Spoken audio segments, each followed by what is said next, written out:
Hello everyone, this is Isra Youssef. It is an English lesson for grade 8 at Finnish Systems Schools.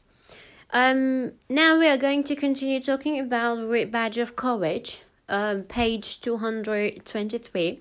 We have talked about the first part in the page, which is 223. Now we're going to continue talking about the same page. The outcomes that are expected for you guys to have after this lesson is to understand the text, to be able to identify new words, and to be able to put these new words into sentences. Now we have talked about the word badge of courage, and we read page of the novel, from the novel, how the novel describes for us the character of the youth, which is Henry, and in this page, we are talking about the movie script. We are talking about a script from the movie. So we are going to differentiate between these two pages later on. Now, Henry, voiceover. Maybe I shouldn't have enlisted so impulsively. Maybe this was a big mistake. Sad music plays over a brief montage. Henry at the recruiter's office, signing forms. Henry putting on his uniform. Henry now in uniform, hugging a small child, a girl age 5.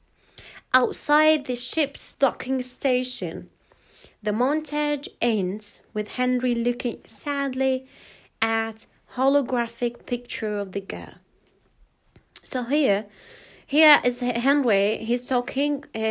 He's talking that he maybe shouldn't have enlisted, which means join the army in a rush. Maybe it was a big mistake for him to do that, to join the army in such a rush. So here the director adds something, which is the sad music. So the sad music plays over a brief montage for a short time. Montage, which is the process of making a whole picture or film. Or piece of music by combining parts of different pictures of films in an interesting and unusual way. So this is actually what do you mean by montage, to like the process of making a film, okay, by combining parts of the film in an interesting and unusual way. So Henry, he is putting on his uniform. Now he is in his uniform. He's wearing his uniform. He's hugging a small child, which is in age 5, outside the ship's docking station. So this is actually all the scene is at the ship. The montage ends. So the montage ends when Henry is looking sadly at a holographic picture of a girl. So the montage ends when Henry is looking at a picture, sadly at a picture. Now Henry, he's like talking to himself in a way. What's wrong with me? Pull it together, man. You have got nothing to be afraid of. So he's talking to himself. He's trying to convince himself that there's nothing to be afraid of. So pull it together. He's trying to convince himself that there's nothing to be afraid of. He's trying to make himself feel better.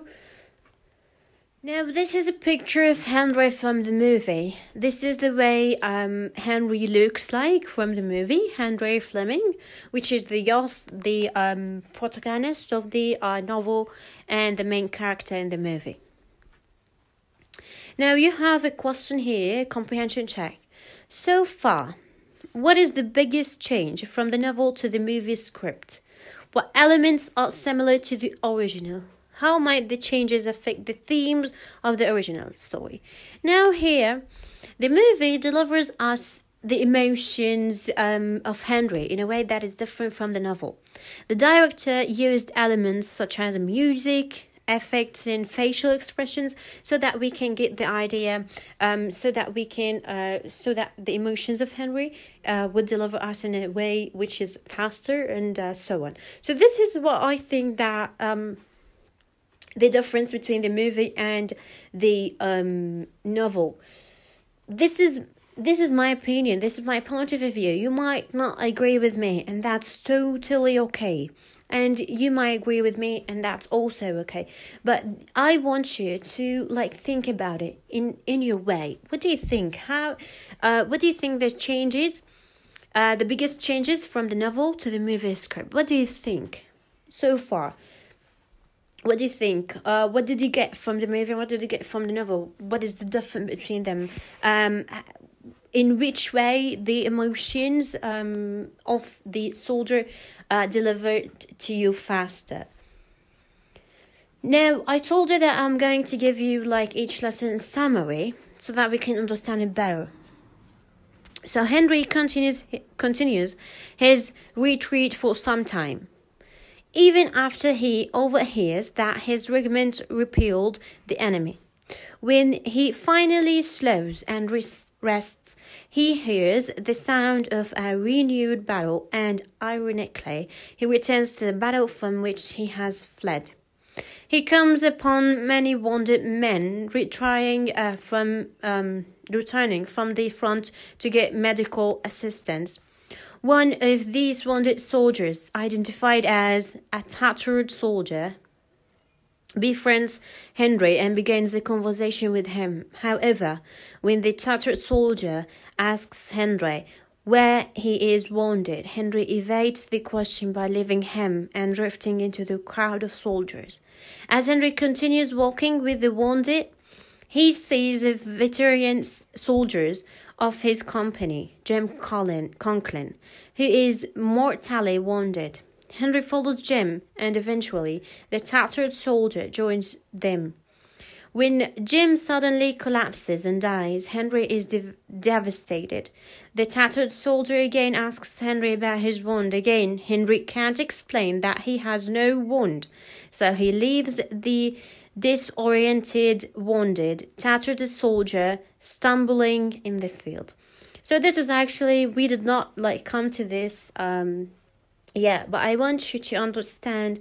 I want you to move ahead from the novel so that you can understand it perfectly, because in your book it doesn't show you each part or the novel, the whole novel. So I want you to understand it better so that you can have your point of view, you can understand it better, and so on. So this is actually what happened. This is I'm continuing talking about the novel. So I'm describing the novel because your book it is different. It differentiates between the movie and the novel.